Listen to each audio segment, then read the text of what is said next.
बहुत सी government jobs के interviews में बड़े इंटरेस्टिंग सवाल पूछे जाते हैं आपके दिमाग को परखने के लिए। और मुझे तो ऐसे सवालों को सुनने में और उनका जवाब देने में बड़ा मजा आता है।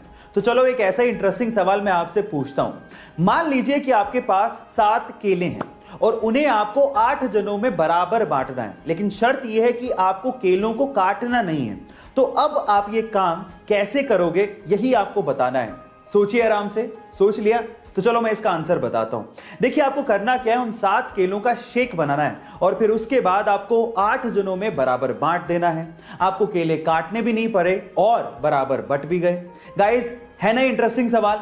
गाइस, हम में से अधिकतर लोग एल्बर्ट आइंस्टाइन को सबसे ज्यादा बुद्धिमान मानते हैं और उन्हीं के आईक्यू लेवल से सबके आईक्यू लेवल का कंपैरिजन किया जाता है। लेकिन क्या आपको पता है कि एल्बर्ट आइंस्टाइन खुद किसको सबसे ज्यादा बुद्धिमान मानते थे?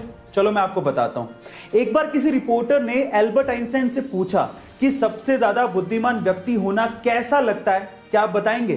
तो उसके ऊपर जो एल्बर्ट आइंस्टाइन ने जवाब दिया वो आप लोगों को सुनना चाहिए। उन्होंने कहा, मुझे नहीं पता, आई थिंक ये सवाल आपको निकोला टेस्ला से पूछना चाहिए।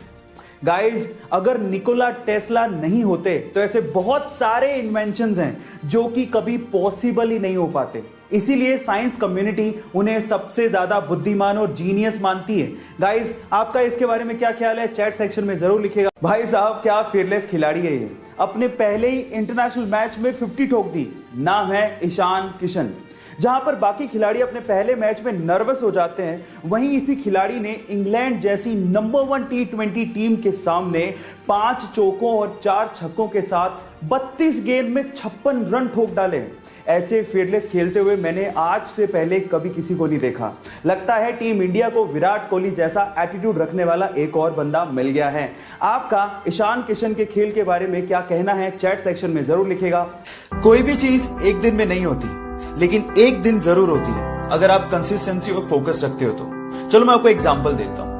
बिल गेट्स अगर अपना पूरा काम छोड़ के हर दिन 7 करोड़ रुपया खर्च करें, तब भी उनकी वर्थ 220 साल में खत्म होगी। इतना वर्थ उन्होंने अचीव किया है अपनी लाइफ में। पर क्या आप जानते हैं कि इस मुकाम तक पहुंचने के लिए उन्होंने कितना स्ट्रगल किया है, कितनी कंसिस्टेंसी अपनी लाइफ में रखी और कितना फोकस उन्होंने दिखाया है? I will tell you.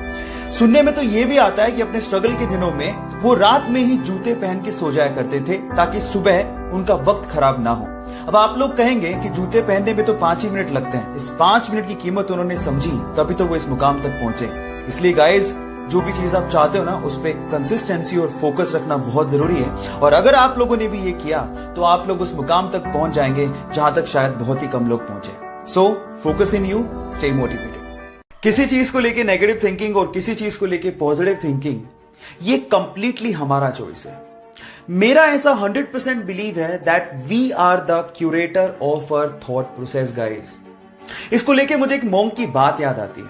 उसका कहना था कि कोई भी चीज अच्छी या बुरी नहीं होती, वो डिपेंड करता है कि हम उसे कैसे यूज करते हैं। जैसे कि ये बोतल, अब आप पे डिपेंड करता है कि आप इस बोतल में पानी भरते हैं या पॉइजन।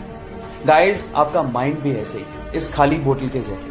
अब आप पे डिपेंड करता है कि आप उसमें पॉजिटिव थॉट्स भरते हैं या negative. So guys, stay motivated, keep only positive thoughts in your mind. अपनी लाइफ की तीसरी ऐसी सबसे इंपॉर्टेंट चीज जिसके लिए आपको रेगुलेशन रखने की जरूरत नहीं है, वो है spending time on yourself. Guys, अपने लिए समय निकालना बुरी बात नहीं है। इनफैक्ट इससे आपके आसपास के लोगों का भी भला होता है। जरा आप सोचिए कि खाली कप से आप किसी को क्या दे पाओगे। इसलिए सुबह जल्दी उठिए, अपने लिए समय निकालिए, मेडिटेशन करिए, माइंड को क्लीन करिए और अपनी लाइफ के लिए ग्रैटिट्यूड रखिए। एक हैप्पी, वाइब्रेंट और गिविंग लाइफ के लिए अपने लिए समय निकालना बहुत ज्यादा जरूरी है। इससे आप दूसरे लोगों का ज्यादा भला कर पाओगे। बाकी बचे हुए रीजंस के लिए मुझे फॉलो करना मत भूलिएगा। Till then guys, stay connected, stay motivated. सपने तो शायद हम भी बहुत बड़े देखते हैं, लेकिन मुसीबतों और बहानों के आगे हमारे सपने घुटने टेक देते हैं। लेकिन एक वो लड़की थी जिसके सपनों के आगे मुसीबतों और बहानों ने घुटने टेक दिए। एक गरीब परिवार में पैदा हुई। बचपन उसका खेतों में काम करके निकला। 15 साल की उम्र में उसने सोचा कि वो बॉक्सिंग में अपना करियर बनाएगी। घर से कोई सपोर्ट नहीं था, ना ही ट्रेनिंग के लिए कोई सुविधाएं थी, लेकिन उसकी जिद के आगे सारी मुसीबतों ने घुटने टेक दिए। जी हाँ, मैं बात कर रहा हूं 6 times world amateur boxing champion, 5 times Asian women championship winner, Asian games 2014 gold medallist, Olympics 2012 bronze medallist, 2013 Padma Bhushan winner, 2003 Arjuna award winner and 2006 Padmashri Mary Kom. So guys, believe in you, क्योंकि जिद है तो जीत पक्की।